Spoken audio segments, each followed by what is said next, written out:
Okay, students, in this quick video, I wanted to introduce debits and credits by giving you a few examples of some journal entries that you will encounter throughout Chapter 2. So, journal entries are the formal way that we record each transaction.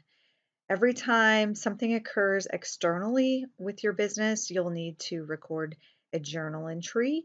Um, it doesn't always have to be that cash is exchanged, and it doesn't always have to be that a product is exchanged, but something has to have happened. Just a verbal item, as you'll see in a couple of these transactions, may not create a journal entry. So the journal entry consists of at least two accounts. The journal entry will always balance into our accounting equation, assets equal liabilities plus equity, and it will always have at least one account debited and at least one account credited. Please read your text thoroughly regarding the way debits and credits work. It's not that a debit is always an increase or that a credit is always an increase. They have different meanings, they have different effects depending upon which side of the accounting equation you are applying that word debit and credit. So, when I teach about debits and credits, I like to first talk about reading the transaction and creating in your mind or finding the key words. When we issue common stock, there are going to be at least two accounts in each transaction. So I find common stock is an account title that I'm going to use, and cash. So I found my two accounts. Then I need to identify where those accounts go on the accounting equation. Cash is an asset. Common stock is a part of equity. So I have two accounts. I know where they go on the accounting equation. I need to read in the transaction to decide if those accounts have increased or decreased. Cash has been received, therefore it has been increased. The word debit reflects an increase to assets, so I know that that is the account that I'm going to debit. Since cash is an asset and it has increased, that will be the debited account. So when I record this, typically we have a date and then we put the debited account first, and then we will put that amount in the debit column, the left column. And then we'll go down to the second line, we will indent, and we will put the second account that we have found in the transaction. It will look like this. Now, I added this for learning purposes, that you have recorded an increase to an asset and an increase to an equity account, and you realize, oh, the accounting equation balances. I increase the left side, I increase the right side. It doesn't always have to be left and right increasing. Sometimes it can be left and right decreasing both, or sometimes it can be that they're both on the left side, they're both assets. One's going up and one's going down, one's increasing, one's decreasing. So let's review a couple of more transactions. Purchase a sewing equipment by signing a note with the local bank. First thing I want to do is I want to identify at least two accounts. I see equipment in there and I see they signed a note. So that other account is called a notes payable. It reflects that they got a loan. So equipment and notes payable are my two accounts. I need to recognize, are these asset, liability, or equity accounts? So equipment is an asset account. Notes payable is a liability account. So I'm dealing with an asset and a liability. Do we have more or less equipment? We have more. It has increased. So that is an asset account that has increased. Therefore, it will be the debited account. When I write it, I always list the debited account first. I would put equipment, and then I would put the amount of equipment that I purchased in the debit column. And then on the second line, I indent.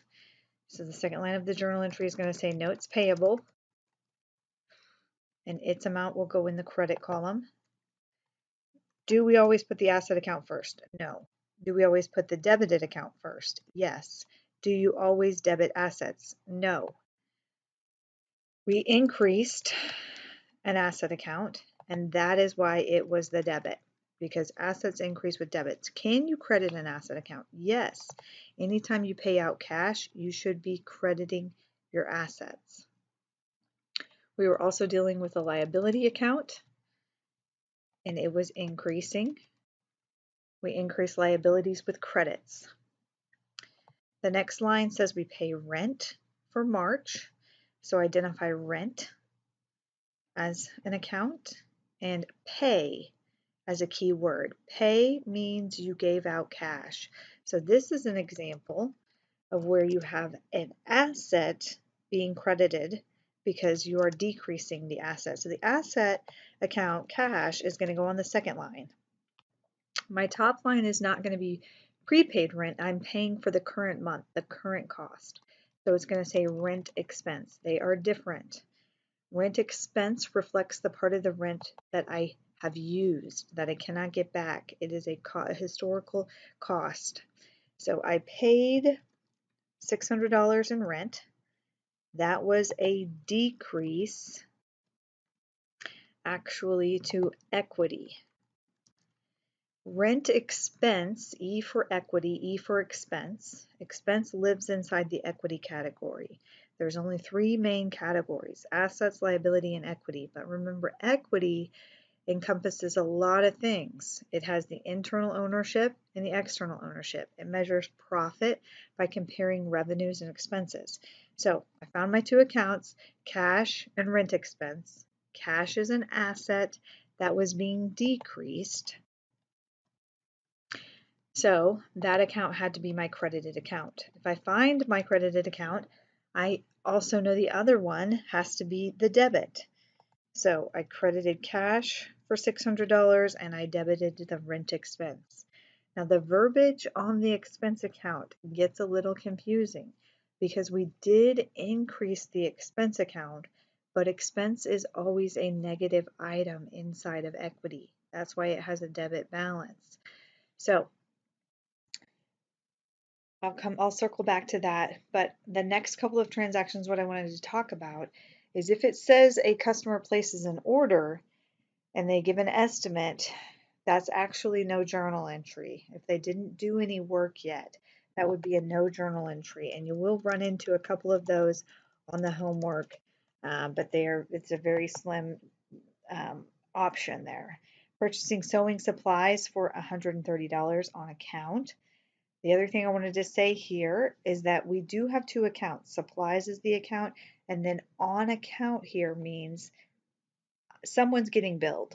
Whoever got the supplies needs to pay for those. On account means send me a bill, put it on my tab, I owe you. So we're going to be debiting supplies and we're going to be crediting accounts payable.